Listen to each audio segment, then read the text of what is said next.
आपने अपने खाने की रूटीन को ठीक किया हुआ है, आप हेल्दी खा रहे हैं, अच्छा खाना खा रहे हैं, आप सही एक्सरसाइज कर रहे हैं, जिम को प्रॉपर टाइम दे रहे हैं, लेकिन आपका वज़न कम नहीं हो रहा, तो उसके पीछे 3 वजूहात हो सकती हैं। सबसे पहली वजह तो ये हो सकती है कि आप हो सकता है अच्छा खाना खा रहे हो, लेकिन आप कैलोरिक डेफ़िसिट में ना हो। कैलोरिक डेफ़िसिट का मतलब ये होता है कि हमारी जो मेंटेनेंस कैलोरीज़ हैं, हमें रोज़मर्रा की बुनियाद पे जो हमारी बॉडी को एनर्जी की ज़रूरत है, वो जितनी कैलोरीज़ की ज़रूरत है, उससे हमें कम खाना है।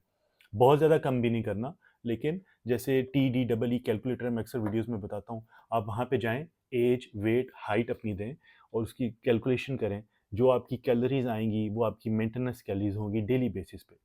उसको आपने 200, 300, 400, 500 तक कम कैलोरीज़ लेनी है, तो इसका मतलब है कि आप एक अच्छे कैलोरिक डेफ़िसिट में हैं। क्योंकि अगर आप बहुत ज़्यादा कम कैलोरीज़ लेंगे, तो वो भी क्रैश डाइट में चले जाएगी और वो भी फ़ायदा होने की बजाय उसका नुकसान होता है ना लॉन्गर रन।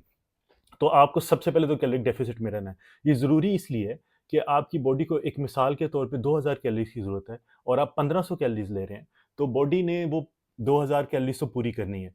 1500 उसको खाने से मिल रही हैं, बाकी 500 कैलोरीज़ वो फिर चर्बी को बर्न करके पूरा करेगी। ये एक मैकेनिज़्म होता है जिस पे हम अमल करते हैं और बॉडी को कीटोसिस में लेके जाते हैं और फैट बर्निंग करवाते हैं।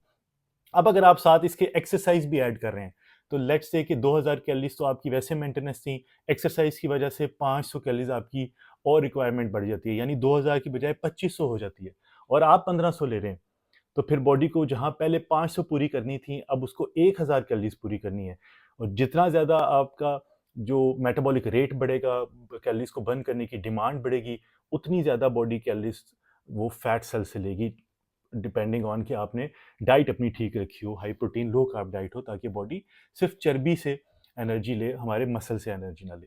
तो पहला रीज़न ये है कि आपको कैलोरिक डेफिसिट का ध्यान रखना है कि वो आप सही एक डेफिसिट पे हो।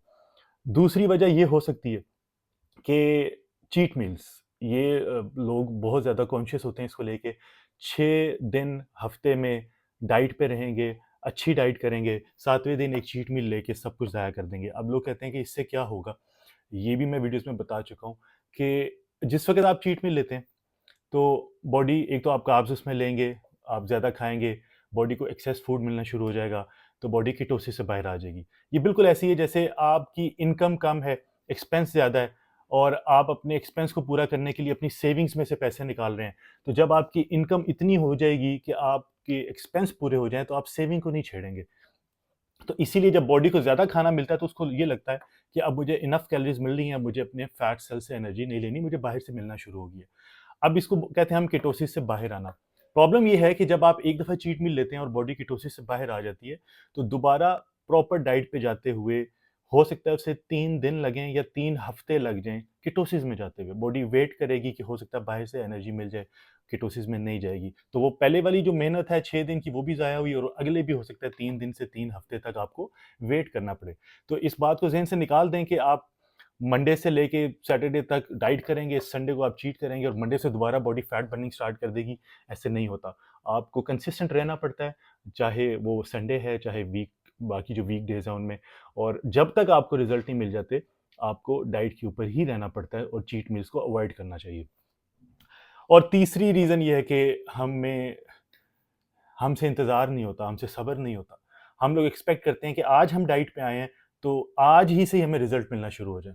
हम अगले दिन जब सुबह उठें और हम वेट स्केल पे खड़े हों, तो एक बड़े अच्छी अमाउंट में वेट हमारा कम हो गया हो, चर्बी कम हो गई हो, ऐसा नहीं होता। 1 हफ़्ता हो सकता है आप डाइट पे रहें, एक्सरसाइज़ पे रहें, लेकिन बॉडी अपने ट्रैक को चेंज ना करे, वो शिफ्ट ना ले। हो सकता है आपको रिज़ल्ट्स ना मिलें, हो सकता है रिज़ल्ट्स मिल रहे हों, लेकिन वो विज़िबल ना हों, बहुत माइनर से हों, लेकिन बॉडी कीटोसिस में जा रही हो। तो हमें हौसला रखना है, थोड़ा इंतज़ार करना है और अपने आप को दूसरों से कंपेयर नहीं करना। सबसे बड़ी प्रॉब्लम ये है कि जो अक्सर लोग कहते हैं, जी हमने फलाँ को देखा, उसने कीटो की या फलाँ डाइट की, उससे इतना वज़न कम कर लिया, हमारा नहीं हो रहा। सगे बहन-भाइयों का भी एक तरीके से एक ही स्पीड से वज़न कम नहीं होगा, जेनेटिकली बेशक वो सेम पेरेंट्स से हों, बॉडी डिफरेंट तरीके से रिएक्ट करती है। और ये कोई रेस तो है नहीं कि आपने फलाँ से पहले पहुँचना है, आपने तो अपनी बॉडी के ऊपर काम करना है, अपनी सेहत के ऊपर काम करना है। तो आपके नज़र में वो सिर्फ़ फिनिश लाइन होनी चाहिए कि मैंने वहाँ तक पहुँचना है, जो मेरा टारगेट है मैंने वहाँ तक पहुँचना है, चाहे मुझे जितना भी टाइम लगे, लेकिन मैंने वहाँ तक पहुँचना है। जितनी जल्दी आप वज़न कम करेंगे क्रैश डाइट्स के ज़रिए, उतनी जल्दी वापस आएगा और पहले से ज़्यादा तेज़ी से बढ़ेगा। अपने इर्द-गिर्द आप नज़र दौड़ाएँगे तो आपको ऐसी कई एग्ज़ाम्पल्स मिल जाएँगी। तो ये 3 रीज़न्स हो सकते हैं, इन पे फ़ोकस करें, आपको रिज़ल्ट्स मिलना शुरू हो जाएँगे। तो उम्मीद है ये वीडियो आपके लिए फ़ायदेमंद साबित होगी। बहुत जल्द एक नई वीडियो के साथ हाज़िर होऊँगा। अपना ख़्याल रखिएगा। अल्लाह हाफ़िज़।